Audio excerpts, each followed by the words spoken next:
Alright guys, I'm doing a quick town hall session in Goblin Town. Got a few minutes. Wanted to inform everybody I've been working hard and smart and diligently. Biohacking basics program is officially done.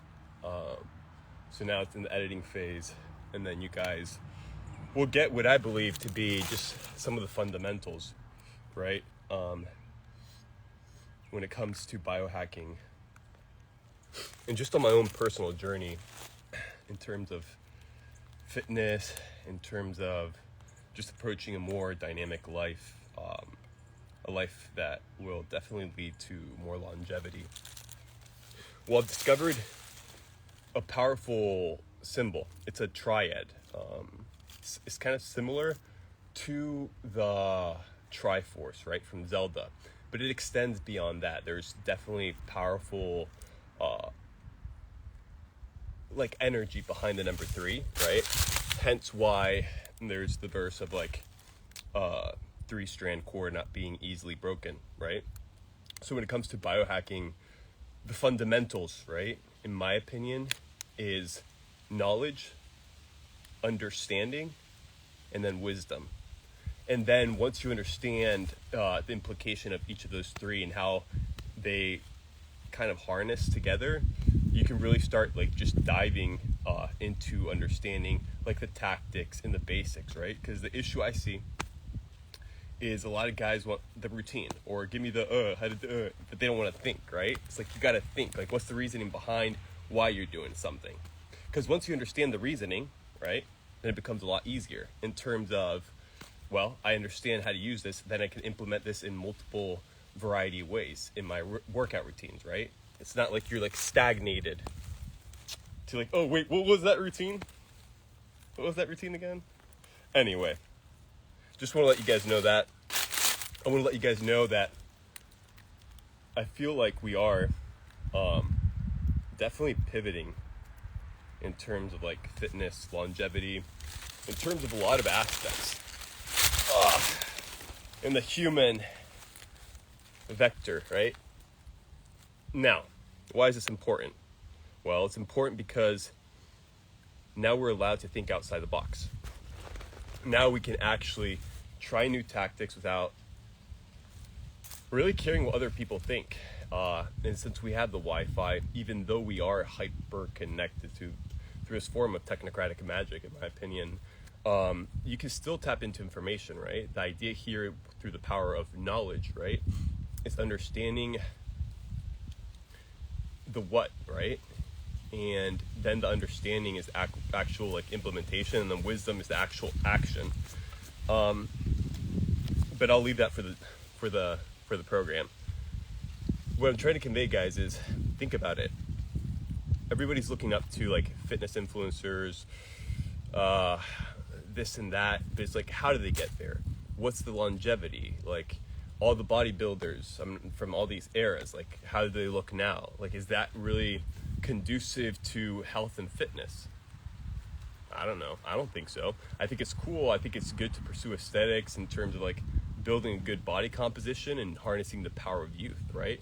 And understanding, hey, you got your teens, you got your 20s, you got your 30s, right? And even though humans are being nerfed by technology and by other aspects and other mediums, right? The problem becomes the nerfing itself. Because think about it. You look at your grandparents now. They look frail. They look weak. And you look at videos and photos, right? Back in the 80s, back in the 70s, back in the 60s, and people look great. And people really didn't train and do all crazy routines. And then you look at them now and you see they're frail. And now you see people nowadays in their 20s and 30s that can't even like get up and put a suitcase in the overhead compartment of a plane. So it makes you think like, dude, where is this headed in 60, 70 years? Not in a good place. Maybe that's why they have the whole like preemptive programming with like the movies, like Wall-E. But what do I know? What do I know? All I do know, guys, is everybody asks me my age. I'm a lot older than all the guys competing there on stage. And they look older because of all the steroids and all that stuff. Like, that really affects you. But what do I know? All I do know, guys, is you got to think outside the box, right? For example, if everybody is taking them a year, 2 years to get shredded, right? And you see some other people getting shredded in a faster period of time, not only myself, I feel like there's also now a lot of more free thinkers, right? And people that are willing to go against the grain. The idea here is to stay intuitive. Just because I say something doesn't mean, oh, he's right. Like, it's kind of like, okay, why is he saying it? And understanding the reasoning and the why behind it. Because then you can decide whether you agree with it, whether you disagree with it. But it's kind of like, in my opinion, it's understanding the message from different people and then seeing who's actually living it and then seeing if there was any sort of result. And if there was, then maybe there's some sort of information that you can collect, right? But that doesn't mean you always listen to the same person over and over and over and over and over and over and over again. It's kind of like pick and choose, cycle. And it's like Musashi says, like, once you understand one thing clearly, you can see it many ways and in many facets of life. And that's why I'm not just only about biohacking. Like, I love other topics. I love other things because it's all correlated. Like, there's a correlation between propaganda. There's a correlation between obesity. There's a correlation between, I'm not going to say that one. Let's skip to another one. There's a correlation between transhumanism. There's a correlation between biohacking. There's a correlation between humanity. There's a correlation between epigenetics, and there's a correlation between genetics, and there's a correlation between information that has been hidden from us. And I'm not saying I've gathered all the information. I've gathered some pieces of it, and I'm still trying to figure it out myself. But you realize that then the institutions, I'm not going to say which ones, the ivory towers, the science bros, right? They're all, at the end of the day, it's all self-knowledge, right? Like, at the end of the day, you have to assimilate information and decide whether it's going to be the truth or not, and that's what we're going to live by. The problem is indoctrination, not decentralized knowledge or information, right? And that's the issue. And then it's the issue in the snobbery, kind of like the Pharisees back in the day, right? Looking down on other people.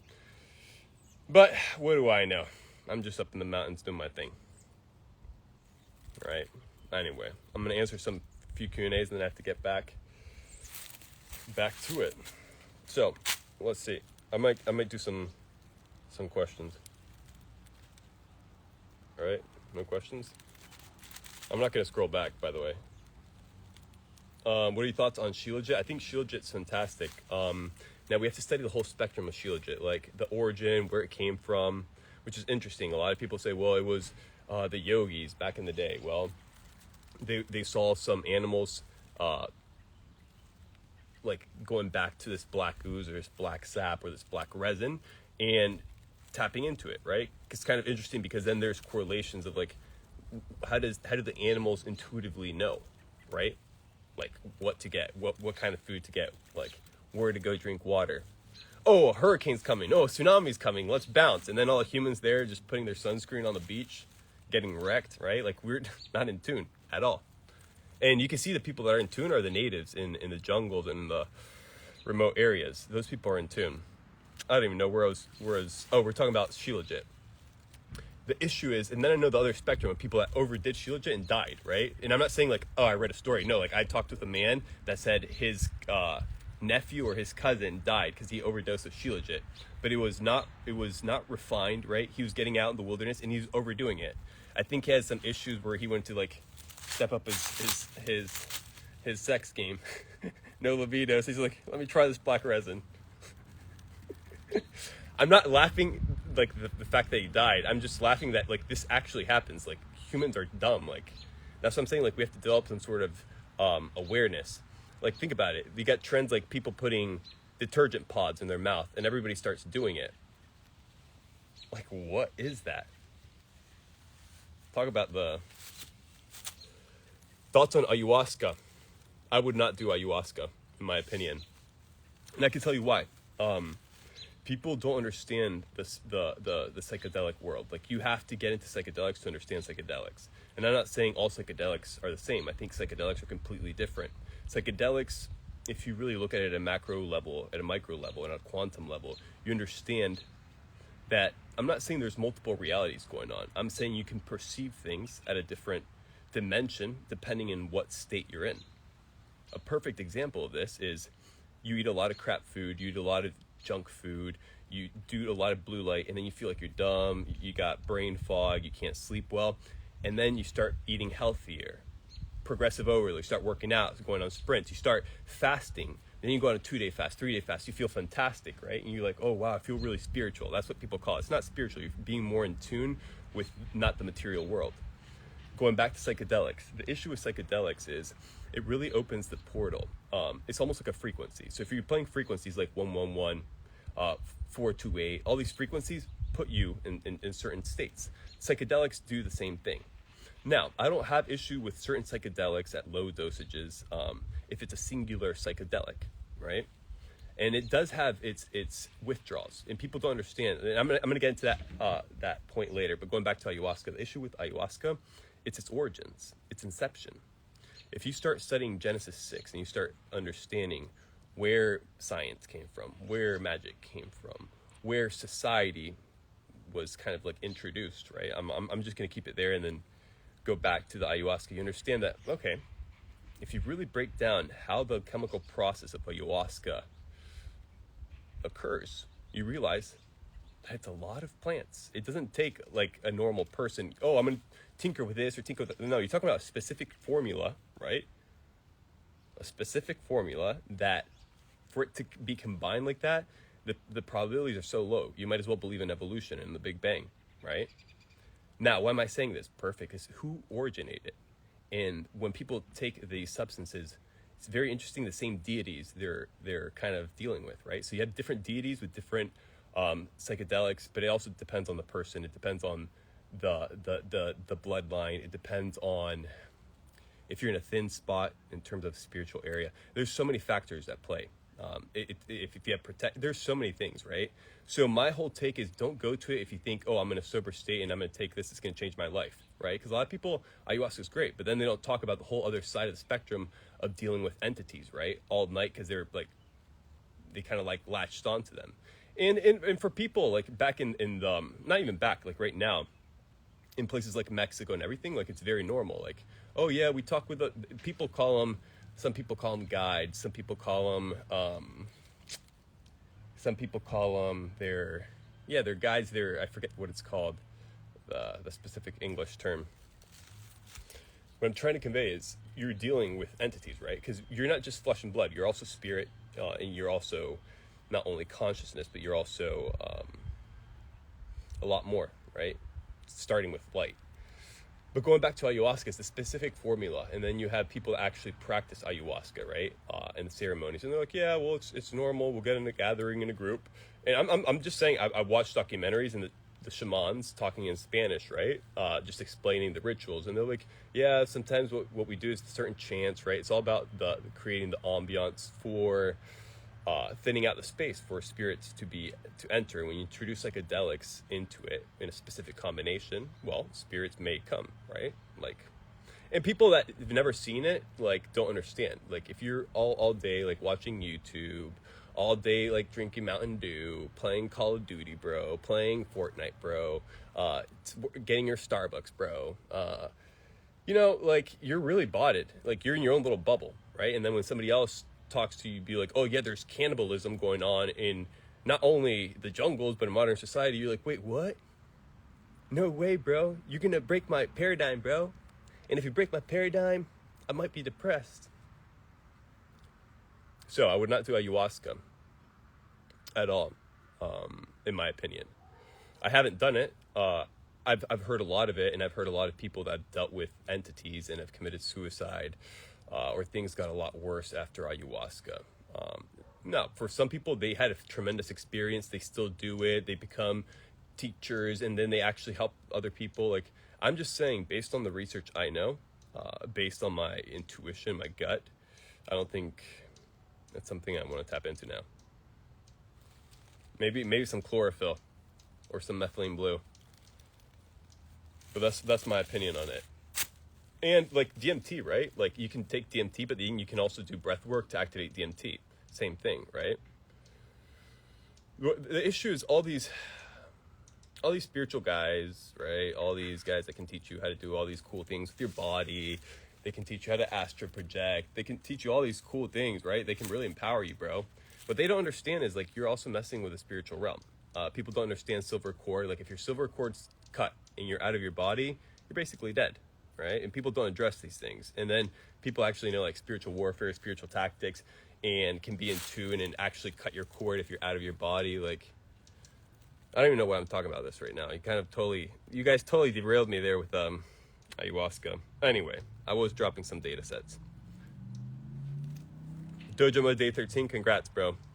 I mean, the guys, Dojo Mode, like, it really did it for me. It was a good, like, catalyst, like a propulsion, right? And the issue is, like, even if you stumble on your journey, the idea here is if you stumble, like, you forgive yourself and you keep going. You don't go downhill again. Like, that's, or plateau. The idea here is to keep going forward.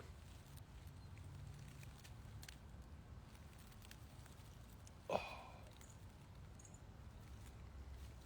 You guys should start training with swords, wooden swords.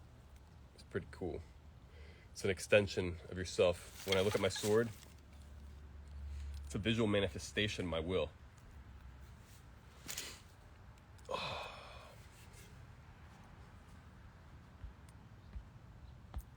Do you take days off? I do take days off. You need to recharge. It's kind of like, I don't look at it as Chronos time in terms of like most people, because I don't even like have the same sleep schedule. And I know people say in terms of longevity doesn't help. I'm cool with that just because I'm kind of in tune. And for my age, I'm feeling pretty good. So, but then there's periods, right, when I'm eating carbohydrates and everything, and I'm training harder, like right now, that I need more hours of sleep. So you have to kind of be in tune with that. On a ketogenic diet, I can go 3-4 hours and I'm fine. When I'm eating carbs and I'm training, 7 hours, 8 hours, 9 hours. Yeah. How old am I? I identify as not having any age. Got him.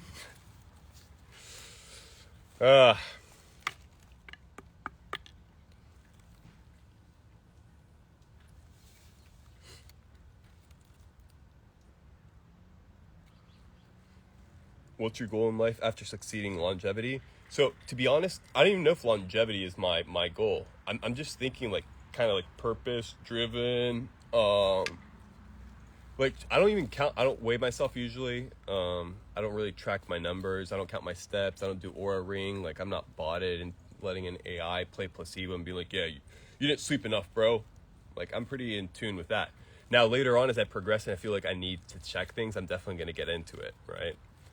But I think the best thing you guys can do is natural, right? Reset circadian rhythm, wake up, look at the sunrise, get some sun, learn how to, like, people don't understand, like, just because you're a redhead or you burn easily, like, that doesn't mean, like, you're always going to be like that. If you change the substrate of energy, if you start drinking chlor, if you'll start doing a lot of things, you'll be able to get sun and not burn, right? And you're like, you don't know anything, bro. You're tan, bro. Dude, I'm super white. Like, people don't understand. I'm super white. I tan well because I appropriated my body to do that. But 10 years ago, 11 years ago, when I was in South Korea, I actually got sun poisoning, almost died. Went to the hospital, yeah, it was terrible. Like the doctor's like, you crazy? The sun's terrible for you. You could die. But it was crazy. I was like super inflamed. Like one chest was completely flat. The other one was puffed up. My stomach was puffed up. It was crazy. And I was like in bed, just putting aloe all day for like a week and a half, 2 weeks. So I was super scared of the sun for like years. And then I broke away from that genjutsu. Nah. What kind of fasting is best? Just different kind of fasting. Right now, in the things I kind of like to tap into is water fasting, classic. Sparkling water as well. You can do teas and coffee. You'll break your autophagy, but you're still like fasting from food, which I think is great. And then a more like a easier approach is juicing as well.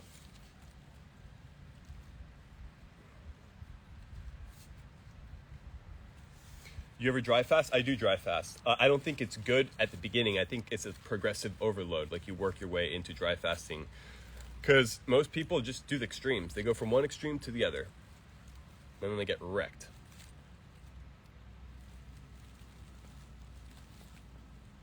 The idea here is to be flexible. I know you gym bros are terrible in bed. How much you bench, bro? Clowns. But it's all good. I kind of just take it with a grain of salt. Even myself. And it's comedy. You know why I say it's comedy? Think about this, I'm looking at it at such a macro level because I think it's so funny. Like, I'll post a video and people are like, bro, this guy, who does he think he is? He's so botted. Who does he think he's saying seed oils is, what is it? He's not allergic, it's a lie. I'm like, well, just think about it pragmatically. Like, what is allergy? Inflammation. Perfect. The seed oils cause inflammations. Yes. Okay. So your body's having allergic reactions to seed oils. And then you have another kid on the other side of the world, maybe in like Thailand or Malaysia, being like, Mom, Dad, seed oils are terrible for you. And then the parents looking at the kid be like, oh, you're totally botted. So I'm just looking at everything, like people react to the videos different ways. It's just kind of funny. Anyway, I think everybody's on their own journey. And if you're cool with it and you share it, I think that's what really counts. Oof. But what do I know? I know I was out of shape, feeling bad, and now back on track. What causes weakness in the body? So many things can cause weakness, from like autoimmune diseases to digestive issues to chronic fatigue, chronic stress. Like there's so many things. We have to ask yourself. It's kind of like, isn't it kind of crazy how like we got all kinds of crazy new cancers coming out? Like back in the day, it wasn't even normal, right? And then I don't know. I just like to look at things pragmatically, from a higher point of view, like Miyamoto Musashi says. Do I read? I do read. I like to listen to audiobooks more. I can actually I'm pretty good at listening and remembering information because I'm usually like zoned in and locked in. I'm like, because what people don't understand is like you can actually hyper focus, right? So if you can use certain stimulants, caffeine, nicotine, essential oils like peppermint oil, rosemary oil, and be like, okay, if I gave you $1 million for the next person you meet, if you remember his name, you will most definitely remember his name. What's up, Rifton? Here, don't knock the camera. Hold up. Okay. What's up? Chill. What's up, guys? Hey. All right, can you guys go? Chill. I think I may have to cut the live, guys. I got the dogs attacking me. Go.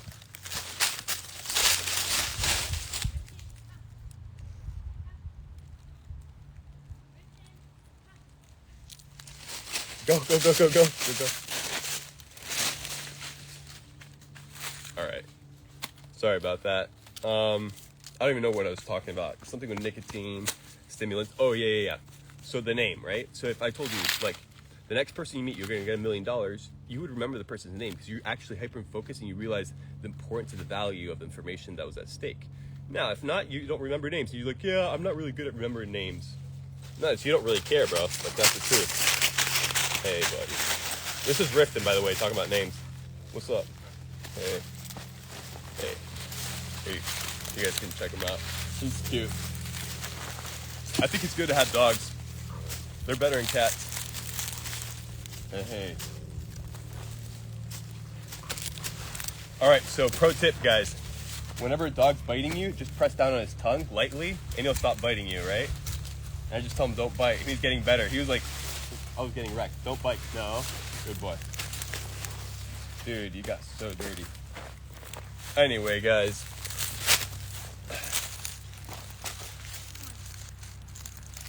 Rifton, go.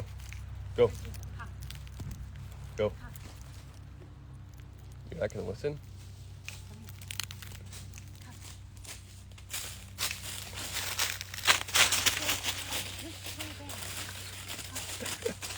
You got so dirty.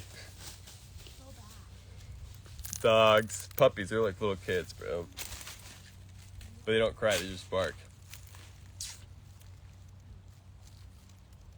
What is your opinion on NAD? I think it's fantastic. I've tried NAD supplements. I've tried NAD like injection, and then I've tried like the intranasal NAD, and that's by far my favorite one.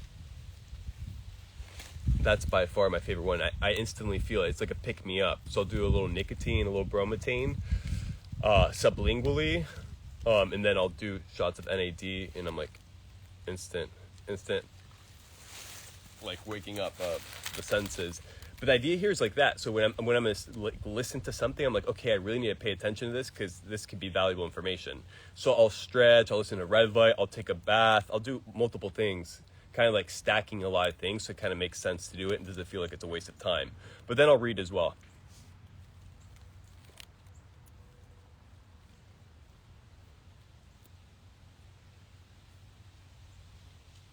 You won't be taller. That's your real height. What?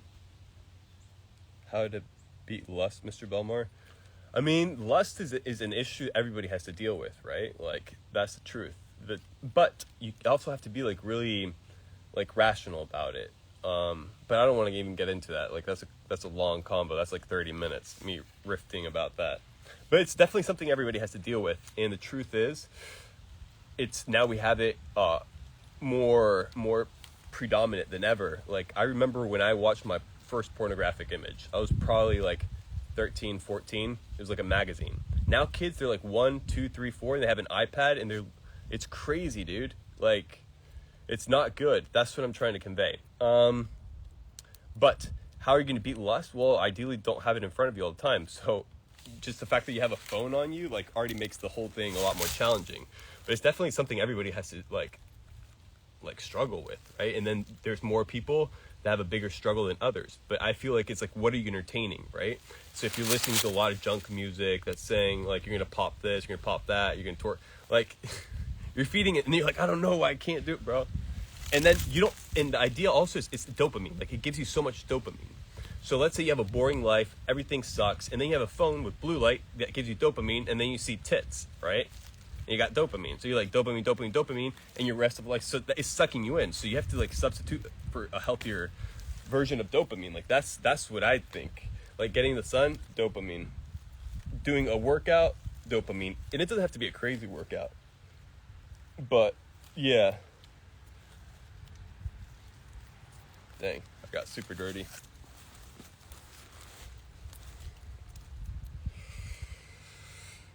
It's actually getting cold.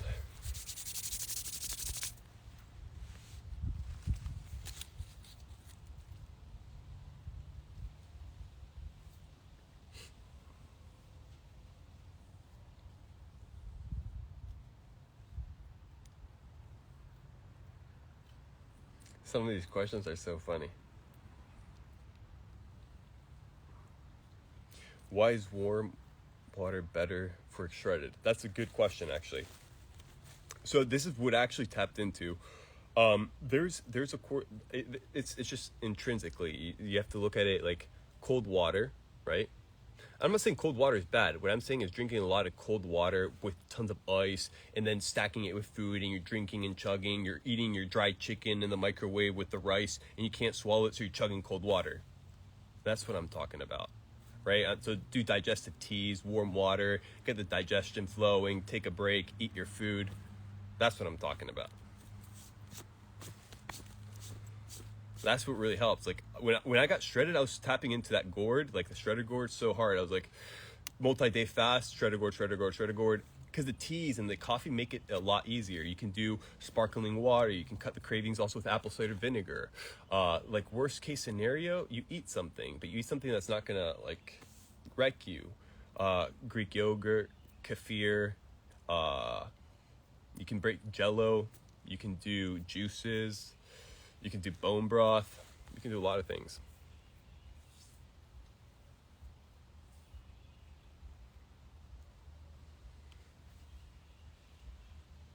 Oof. Thoughts on reading versus an audiobook? I think it depends on every person. You have to see if you're better at an audio, if you're better at least listening or reading in terms of remembering information. They say that combining both of them together is the best. But I like stretching and reading. I'll be like stretching and I'll pick up a book, and it's more of a static stretch. I'm not doing my flows, but that helps me. Should I try Shilajit? I mean, I tried it and I've been using it for a while now, and I really like it.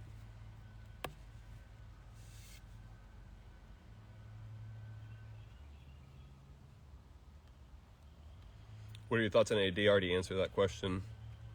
What kind of water are you drinking? No, distilled. No, I'm drinking spring water, like minerals, like, and where I'm living, right? So, I go to spring. I grab my water, and it's usually lasts me about a week, 2 weeks. That's what I cook in. That's what I drink in, like potions. Everything comes from that water. Sometimes I'll put it in the hydrogen bottle. Sometimes hydrogen tablets. Sometimes just the way it is, and sometimes I'll start stacking with tons of like different tinctures and supplements, and it really helps. I kind of like suggest reverse osmosis, charcoal filter to people that live in the city and don't want to like go to spring or something like that, or if the spring they go is kind of dirty. But overall, try to get as many minerals, electrolytes as possible.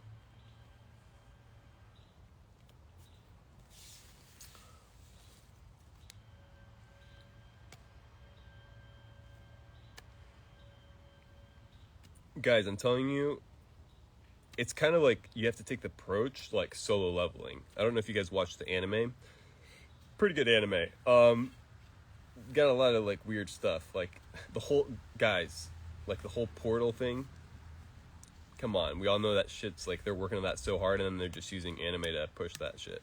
Propaganda's one anime. Anyway, the cool thing about Solo Leveling is the aspect of like the actual level up. The actual level up occurs when you're not automata, when you're not listening to the populist crowd, when you're not doing what everybody's doing, and then when you've also sometimes been like at the right time, at the right place, at the right time, and you picked up the right information and you're inspired to execute upon it, and it led to what it led, right? But I kind of look at it like, what are your stats in flexibility? What are your stats in like hit training? What are your stats in how much you lift? Because I think there's a certain baseline of strength you want to develop, and then you can overdo it, and then that's the only stat that you have, and that's what the people focus on, and then that's how they get injured later, because by the time they're 30, 40, their body's not the same, but their mentality is still like a 20-year-old. How much do you bench, bro?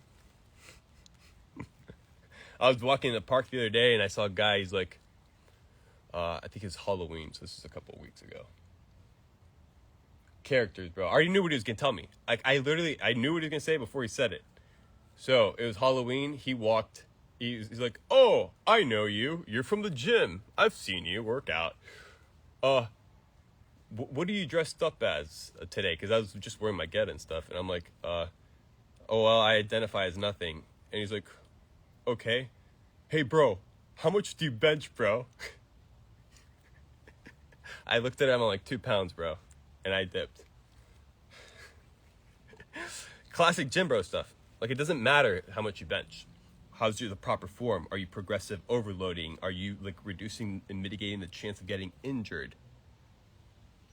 Are you resting properly? Like, those things are way more than like how much do you bench, bro? It's dumb. I can tell you, the more you bench in terms of weight, the probably the less aesthetic chest you'll have. What? And then you're reducing the chance of injury. I don't know. I kind of look at the gym like a zoo, bro.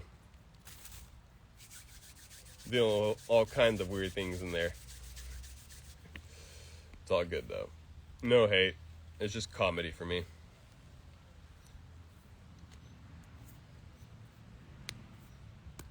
Yeah, I think the ideal thing is stretching. So going back to Solo Leveling is like the whole aspect of like you can actually level up. So this is some like an epiphany I had. I'm like, okay, I need to max out my time in terms of like my training session. It needs to be like a full max out, and that's why my workout routines in the dojo are different, because it's kind of like 30 minutes or an hour dynamic stretching, core training, full body training, hypertrophy training. It doesn't matter. There's still key principles that you can maximize your time, and one principle is the following. I see a lot of guys, they do like reverse pyramid training, the Mike Menser intensity training, right? And then they're doing it by themselves, live a sedentary lifestyle, do a lot of weight, like haul weight, and then they pent up all the energy to just lift that heavy weight for a few reps, right? And those are the reps they're doing. That's it. Every time you do an exercise, there's that connection, right? And you're firing that neuron. So what? They only have 4 or 5, right? And then they go and live their sedentary lifestyle, right? And then they do their reps, and then they wait 4 minutes between each set, 5 minutes, and then they're hunched over on their phones with their AirPods. I think over time that can lead to injury. So my whole thing was like, I need to like maximize my time. So I'm like, okay, I'm weak. I can only do a few push-ups. Perfect. I'm going to do push-ups. When I can't go any longer, instead of waiting and doing another set, I still have gas in the tank. I'm going to drop set. I'll do assisted push-ups. Max out. Perfect. Then there's a 2 to 3 minute rest period, right? So if I'm in a fasted state, I'm going as hard as I can without like really risk the injury because I'm not lifting heavy weight. But then what am I doing in between the 2 to 3 minutes? I'm stretching, right?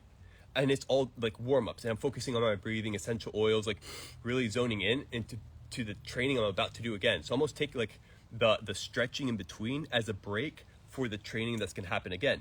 And it's always opposite, right? So if I'm training chest and shoulders or back, right? I'm stretching my legs, I'm stretching my hips, I'm stretching my so it's the opposite. And then when I'm training my legs, I'm stretching my back, right? Or if I'm training chest, I'll stretch my back.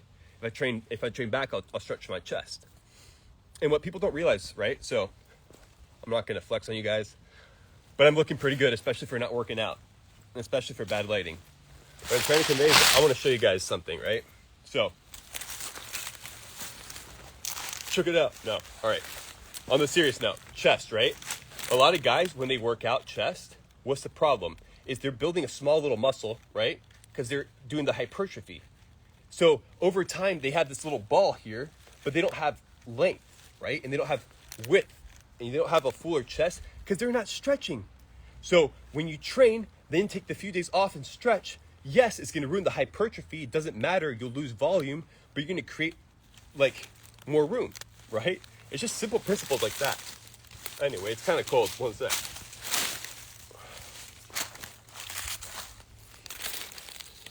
That's what I'm trying to convey. You just have to like think outside the box. And that's what I like to do. A lot of stretching. Same with the core. Same with abs. How you train abs is how your abs look. Your abs look different. Like I haven't trained my abs in months. I started picking it up like a month ago, but not really isolating, kind of just including it into my routines. And I'm going to start isolating them more. So I'm going to make them kind of crazy.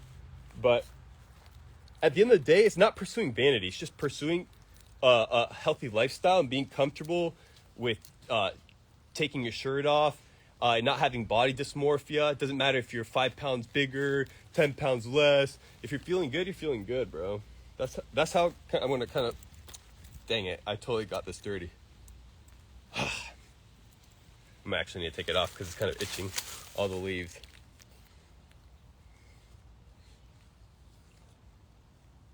Do I wake up early? I do my waking up cycle based on my exposure to the sun.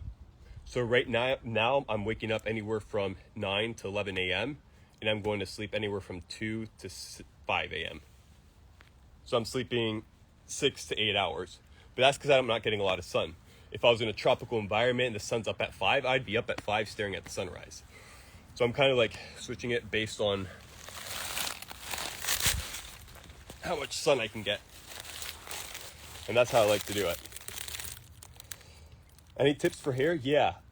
Shower filter 101. Don't use conventional products full of chemicals, parabens, dyes, right? That really wreck your hair. I didn't really have good hair for a long time or good skin. I had tons of acne. It's all the products, it's all the crap. And it's also your food. And it's also dead skin. It's a lot of stuff.